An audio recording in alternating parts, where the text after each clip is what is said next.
Hey everyone, welcome back. And if you're new, welcome. So it is the 4th of January 2025, the first Saturday of the year. And oh, and here is Sophie. We knew she was coming, right? She was sleeping up in she was sleeping up on my bed. Literally, as soon as I start talking to the camera, she's up. Anyways, squirrel or cat. All right, so today I want to talk about my sort of intention, my theme for 2025, my goals for 2025. And these are not like my 5-year goals. I have my 5-year goals. I've talked about that on the channel before. My main one is within the next, I guess it would be the next 4 years now, to have my own piece of property where I am living either in this tiny house or I have built, or a property that where I have either renovated an old farmhouse or built myself a little cabin. We'll see. Depends on where it is. And a lot of what I'm going to be talking about today fits into those small steps to get me to the big goal. Here's my philosophy. A goal without a plan is just wishful thinking. And that is why it's very important to set yourself up smaller goals that fit into the bigger goal and have concrete steps that get you there.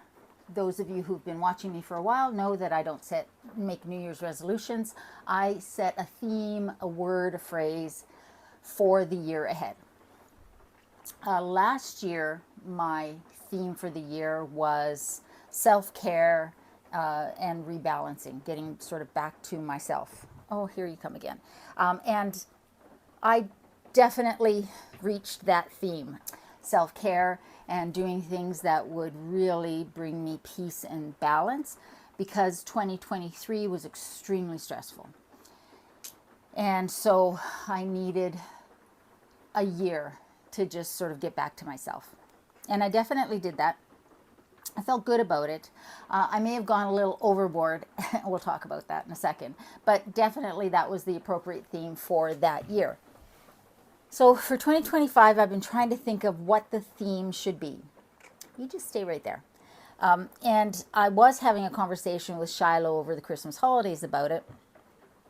And she was saying that maybe her theme for 2025 would be care more. Care more about just everything in general. And I liked that a lot. And so I considered that. I've also considered, themes of underconsumption, about, getting back to healthy habits when it comes to both, physically, but mentally, emotionally, spiritually, all of those things, financially, all of those things. And that was almost the one that I chose. But ultimately, I decided my theme for 2025 is going to be care more and care less. And let me explain what I mean by that. So obviously, there are a lot of things that I need to care more about. Last year, I spent so much focus thinking about self-care that I became a little lazy when it came to some things, right? I became a little lazy, especially in the last quarter, the last 3 months of the year, which were very difficult. I let slide focusing on walking every day, like making that a priority. I let slide maybe eating as healthy as I needed to be. I let slide, I just started buying things I didn't need. I really didn't have a focus. And so this year I want to care more about those things. So I want to get back into the habits, the healthy habits that I have traditionally made a part of my life. Things like walking every day or almost every day, and being more focused on whole foods when I'm eating, and spending more time meditating, reading, that sort of thing. So definitely want to say yes, care more about those things. I certainly want to care more about my spending. it's amazing how easy it is to get lazy about that sort of thing. And in my defense, and I'm not making excuses, but in my defense, I had a real reaction, a real sort of visceral reaction last year to all of the uncertainty in the world and all of the craziness in the world, politically, weather-wise, environmentally, that sort of thing. And I spent a lot of my focus on prepping, not prepping as in building a bunker under the tiny house. Not that there's anything wrong with you, anybody who does that, right? You're preparing for an event where you can protect yourself and your family. But I focused a lot on making sure I had what I needed to get through a couple of days of no electricity, of having to maybe not being able to leave the house, food. The way my mind works is I tend to like obsess about something. If it hits me really emotionally, then I really obsess about it. And so I went overboard. And for that reason, I ended up spending a lot of money on things that I didn't really need, but I felt like I needed in order to be prepared. Certainly, I don't need to buy more. But the outside world really affected how I was spending my money. I want to get back to being definitely more intentional about my spending. Since Shiloh left on the 29th, I have gone through my closet and taken 3 bags of things that I don't wear to donate. On New Year's Day, I got up and I came downstairs, fed Sophie, and intended to make myself breakfast.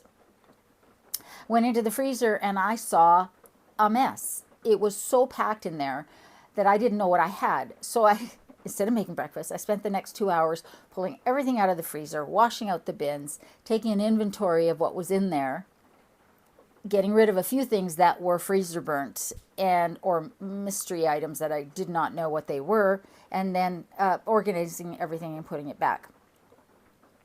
I found 2 full bags of French fries, and I had just the week before bought a bag of frozen corn because I wanted to make corn chowder, and I didn't think I had any corn. I found not only the bag I bought full still, but a second full bag of corn in my freezer. There was just so much stuff in there, and so what I've done is I have made a freezer inventory and my fridge inventory as well. I've decided that for January, I am not buying any miscellaneous groceries.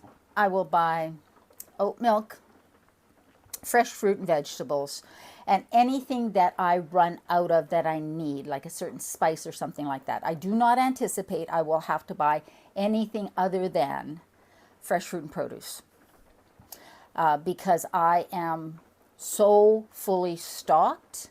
Now, by the end of January, there might be some weird ass meals because I want to clear out as much as I can. And I'm starting with the fridge because I have carrots in there, I have some peppers in there, I have a half a cauliflower in there that need to get used up, and some other miscellaneous items that will go bad if I don't use them up. Some miscellaneous bags of shredded cheeses, things like that. Like this morning, I made a little hash brown frittata from the ingredients in the fridge and the hash browns in the freezer. So I'm starting to do that. But that's one of the challenges that I've set myself because I need to care more about using up what I have and then replacing things. I will allow myself to obviously buy toilet paper if I need it, and things like that, cat food, I need to buy cat litter, those sorts of things when I need them. Today I need to buy cat litter. But as far as groceries for myself, I have so much in my fridge and my freezer that it will be fun and a challenge to see what recipes and what foods I can make using just what's in the house. I certainly have a whole whack of pasta, and I have pasta sauces, and I just have so much stuff. I have a bag of potatoes. I can buy potatoes if I need it, but I have a ton of rice. So I have a lot of stuff. So that's a great challenge. The closet hanger challenge is also an excellent challenge to do, and it's kind of a fun one. It's the opportunity for us to have a, really good conversation with ourselves and to decide whether we need that or not. I'm going to care more about my finances. I'm going to care more about my getting back to my healthy habits, and that sort of thing. Now we come to the careless part, which is probably the one that's confusing the most people. But it's kind of the one that I'm the most excited about. I have decided that one of the things I need to care less about, and by that I mean spend less of my emotional, mental energy on, is my job, my day job, my career. That's a weird thing to say, especially from somebody who loves what she does and takes a lot of pride in the work that I do, and who does a good job. And that's not just me saying that. That's what I've been told by my manager and certainly by my clients. So I work for a big company, and I work in finance. And what happens with big companies is they set these arbitrary targets, and they're set by management sitting in an office in Toronto or Waterloo, and not by the people who are actually doing the work in the offices day to day and dealing with clients. And so we've been given these targets that we have to achieve. I've been with the company I'm at for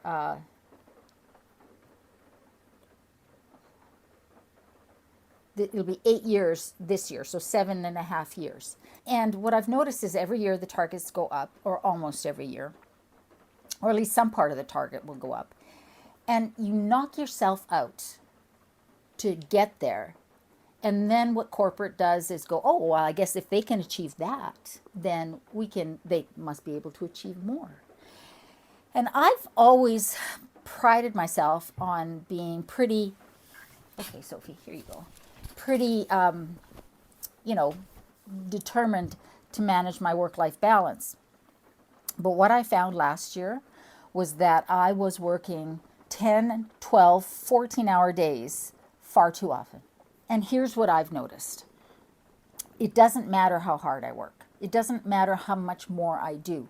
The amount of stress and sort of that unhealthy habit of doing those extra long days and working through lunches, and then by the end of the day I'm too exhausted to do anything but sit on the couch with Sophie, is not going to bring me a proportionate amount of benefit when it comes time to review salary increase or bonus.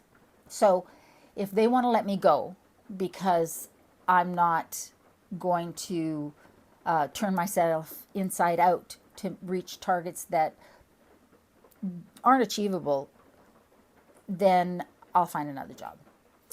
I'm almost 60. I do not need that kind of stress in my life. So that is one area that I'm going to care less about. And it's not that I'm going to care less about the quality of work that I'm doing. It's that I'm going to care less about trying to meet these measurables set by some people sitting in an office on the other side of the country who have absolutely no idea of what it takes to do my job. That's definitely something I'm going to care less about. What else am I going to care less about? I'm going to definitely care less about what other people think about me. Most people spend a lot of time worried about what other people think about them.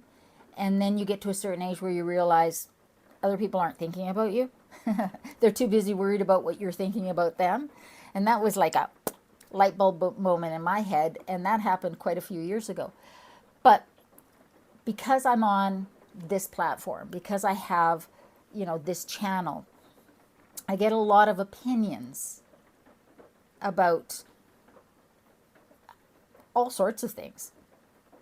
What I do, how I look, what I sound like, the content of the channel, and even randomly about living in a tiny house, that sort of thing. And I care what you guys think. I care about the people who are subscribers to this channel, who are my friends, those of you who have been here, people that come because they're curious and they leave, good questions or really helpful comments. Those people's your opinions I care about, right? But Other people's opinions, I need to care less about that. Like I said, I'm going to be 60 this year in September. So I'm 59 years old. And I'm getting older. I got wrinkles. I've got, not the perfect skin. I put a little makeup on when I do videos. I've got gray hair that I still color, and eventually I'll stop doing that, but I still do it for now. I'm not the most fit person in the world, though I think I'm healthy. I'm definitely getting to the age where I am no longer young. I am middle-aged and approaching a senior's discount, which will be awesome. And I need to care less about what I see in the mirror. That's what I mean by caring less there. Not letting society's unreasonable and unrealistic expectations of what a woman should look like in her middle age. So that's what I mean by I want to care more and I want to care less.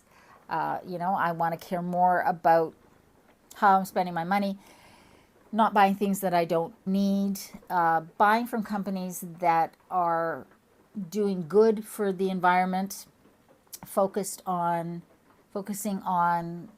owner replacing things once I've used them, using up the food that I have and not just buying more because I don't feel like eating what's in the freezer or in the fridge.